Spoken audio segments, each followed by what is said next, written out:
साहित्यरत्न लोकशाहीर अण्णाभाऊ साठे यांच्या पुण्यतिथीनिमित्त Republican party of India Athawale गटाच्या वतीने सुमननगर येथील अण्णाभाऊ साठे यांच्या प्रतिमेला अविनाश मातेकर यांच्या हस्ते तसेच गौतमभाऊ सोनावणे यांच्या वतीने पुष्पहार घालून अभिवादन करण्यात आले।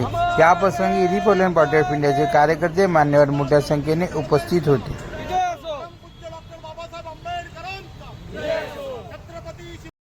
अण्णाभाऊ साठे अमर रे, अमर रे, अमर रे।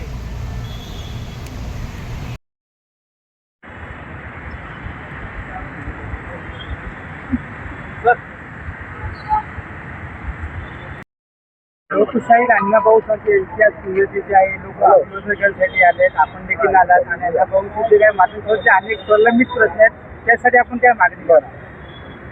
आज या ठिकाणी या देशाचे एक मोठं व्यक्तिमत्व असलेले आपले नेते अण्णाभाऊ साठे यांच्या स्मरणार्थ आम्ही या ठिकाणी इथं आज आलेलो आहोत। मला वाटत होतं की इथं बऱ्यापैकी जरा लोक येतील म्हणून, पण पावसामुळे असेल कदाचित उपस्थिती थोडी कमीच वाटली। पण एक गोष्ट आहे की अण्णाभाऊ साठेंच्या संदर्भामध्ये रिपब्लिकन पक्षाची भूमिका अतिशय प्रांजळ राहिलेली आहे आणि अण्णाभाऊ साठेंना केंद्रामधलं जे एक महत्त्वाचं पद आहे हे पद त्यांना प्राप्त व्हावं अशासाठी प्रयत्न रामदासजी आठवले आमचे नेते भारतरत्न हा किताब त्यांना मिळावा यासाठी आमचे नेते रामदासजी आठवले यांनी प्रयत्न केलेले आहेत।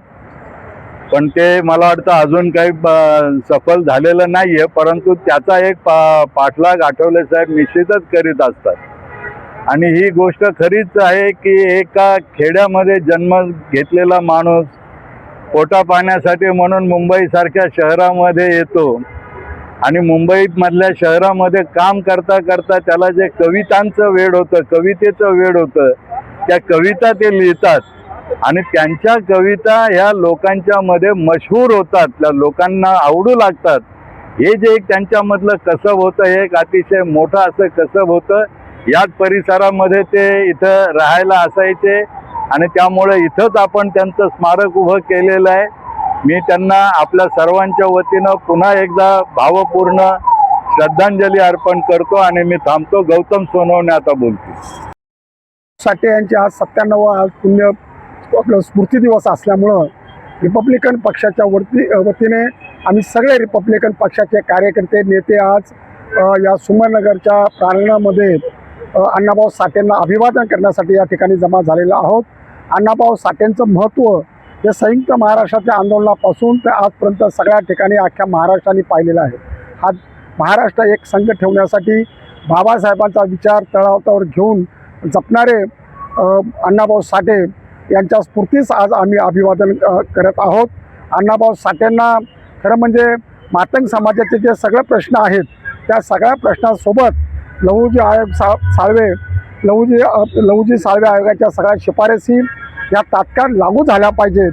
या मागणीपासून ते अण्णाभाऊ साठेंना निश्चितपणे भारतरत्न मिळालं पाहिजे या मागणीसाठी रिपब्लिकन पक्ष आणि रिपब्लिकन पक्षाचे नेते केंद्रीय मंत्री रामदास आठवले सतत प्रयत्न करत आहेत।